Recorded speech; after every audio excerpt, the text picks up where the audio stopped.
1. Shadows in silence. The night was dark and silent over the small suburban town of Cedar Hollow. 12-year-old Jake sat alone in his dimly lit room, bathed in the eerie glow of his desktop computer. His parents were out for the night, leaving him home alone. A common occurrence, but tonight was different. Jake was engrossed in his online world, chatting with friends on MSN, the glow of the screen casting a soft, bluish hue on his face. The clock ticked past midnight, and the only sound was the faint hum of the computer. The rules about talking to strangers on the internet echoed in his mind, but the allure of virtual friendships overshadowed caution. Half of Jake's friends list consisted of strangers he had met online, people from distant places who shared common interests. As he typed away, a sense of isolation settled in. The familiar creaks of the old house took on a haunting quality in the stillness of the night. Out of the digital void, a message appeared on his screen. It was from a username he vaguely recognized, someone he'd chatted with a few times.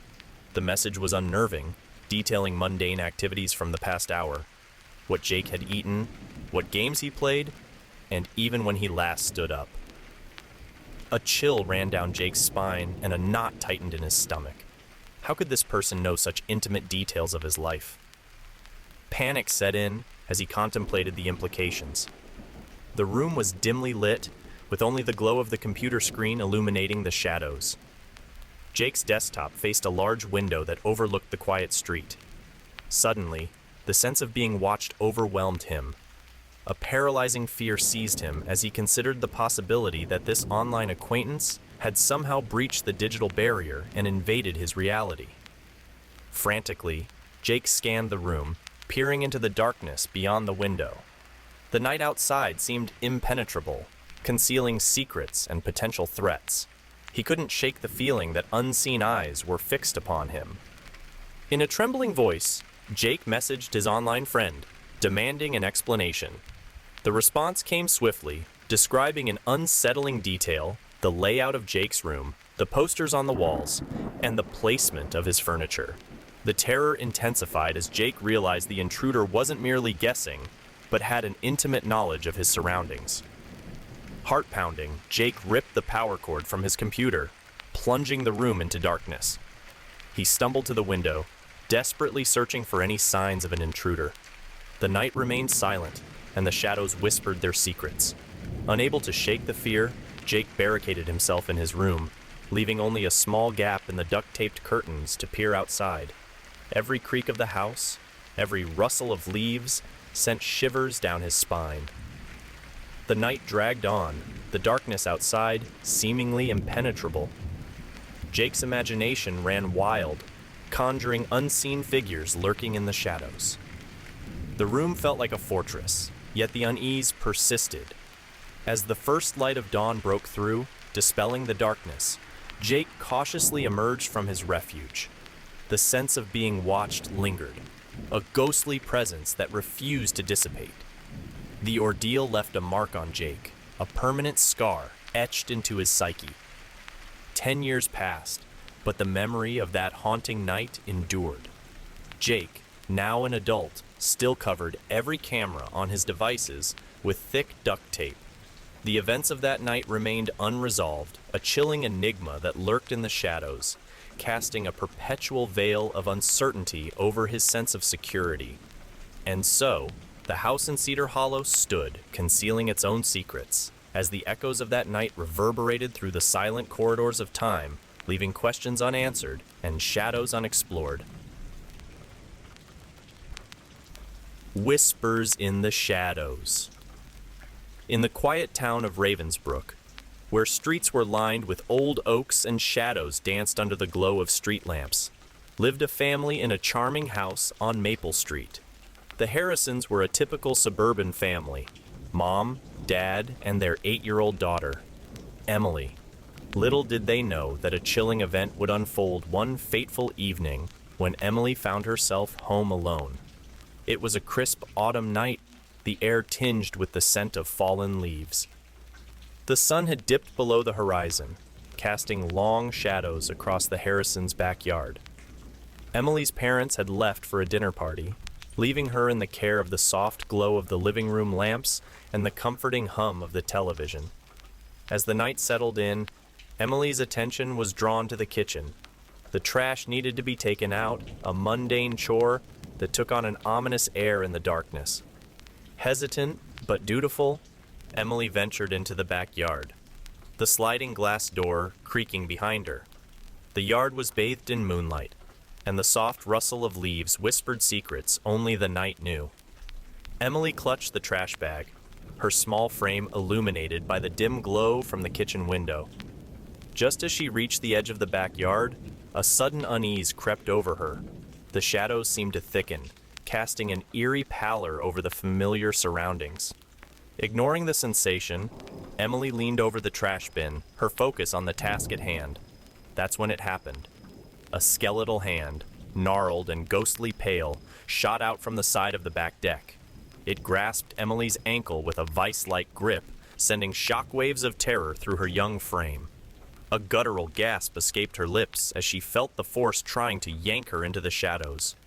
Fear constricted her chest, and in that harrowing moment, Emily's scream pierced the stillness of the night. The skeletal hand recoiled, releasing its hold as if the echo of her scream repelled it. Without a second thought, Emily sprinted toward the house, her heartbeat drowning out the night's whispers. The sliding glass door slammed shut behind her, sealing off the unseen menace lurking in the shadows. Emily rushed to the living room, her breath ragged and eyes wide with terror. She tried to make sense of the surreal encounter with the skeletal hand that had reached out from the darkness. As she huddled on the couch, the house seemed to hold its breath. The clock ticked away each passing second, and Emily's fear slowly morphed into a chilling awareness that something otherworldly had touched the edges of her reality. Hours passed, and Emily's parents returned, blissfully unaware of the chilling events that had unfolded in their absence. The warmth of the living room lights chased away the shadows that clung to the corners, but the memory of the skeletal hand lingered in the air like an unspoken secret. Days turned into weeks, and the incident became a haunting tale shared among the neighborhood children, a cautionary story of the unseen that lurked just beyond the reach of the known. Emily herself couldn't shake the feeling that the shadows held secrets, whispers that beckoned from the periphery of her consciousness. In the years that followed, the Harrison family moved away from Ravensbrook, leaving behind the quaint house on Maple Street. The skeletal hand became a distant memory, a surreal encounter that defied explanation. Yet, Ravensbrook retained its silent allure, a town where shadows whispered and the line between reality and the unknown blurred. And so, the tale of Emily's encounter with the skeletal hand became woven into the fabric of Ravensbrook's mysteries, a story passed down through generations, leaving those who heard it to wonder about the secrets that lingered in the shadows of the quiet town. Shadows of the Asylum. In the small town of Pinecrest, nestled on the outskirts of a city in the United States, lived two siblings, Timmy and his 7-year-old sister, Lily. Their quaint home sat on the edge of a forest, a mere stone's throw away from the looming presence of an abandoned insane asylum. For as long as Timmy could remember, tales of escapees from the asylum venturing into the town had been woven into the fabric of local lore. One evening, as the sun dipped below the horizon, casting long shadows over Pinecrest, Timmy found himself in an unexpected role. His parents had left him in charge of Lily, a responsibility that felt weightier than ever in the eerie silence of their home. The asylum, long abandoned and shrouded in mystery, stood as a haunting backdrop to their childhood. It had been a routine for escapees to wander into their yard, seeking refuge before realizing the futility of their journey to the distant town. Tonight, however, was different. Timmy and Lily were engrossed in their own world, playing games and trying to stave off the unease that lingered in the air. The forest beyond their backyard seemed to hold secrets, and the distant echoes of the asylum's troubled history whispered through the rustling leaves. As darkness settled in, a shadowy figure emerged from the woods, stumbling into the dim glow of their driveway. The siblings froze, their eyes widening as they faced a situation beyond their young understanding. The woman, disheveled and desperate, approached with an urgency that sent chills down Timmy's spine. "Help! Call the hospital," she pleaded, her voice a strained symphony of desperation. Timmy, wrestling with a mix of fear and responsibility, ushered Lily into the safety of the house and locked the door. With trembling hands, he dialed the number for the hospital, the woman's haunting plea lingering in his ears. As Timmy spoke with the hospital staff, the woman's demeanor grew increasingly agitated. Her cries became a twisted chorus of half-screams and moans, punctuated by a frantic demand. "Matches! I need matches!" The request echoed through the night, a disconcerting melody that sent shivers down Timmy's spine. A sense of foreboding hung heavy in the air as Timmy grappled with the decision to provide the matches. Was it a simple request for a cigarette, or did it conceal darker intentions? The line between compassion and self-preservation blurred in the shadows cast by the asylum. Relief washed over Timmy as the hospital staff assured him they were on their way. The distant wail of sirens signaled their impending arrival. The woman, still fixated on the matches, seemed to teeter on the edge of an unseen abyss. The hospital staff, clad in white, arrived to collect the woman.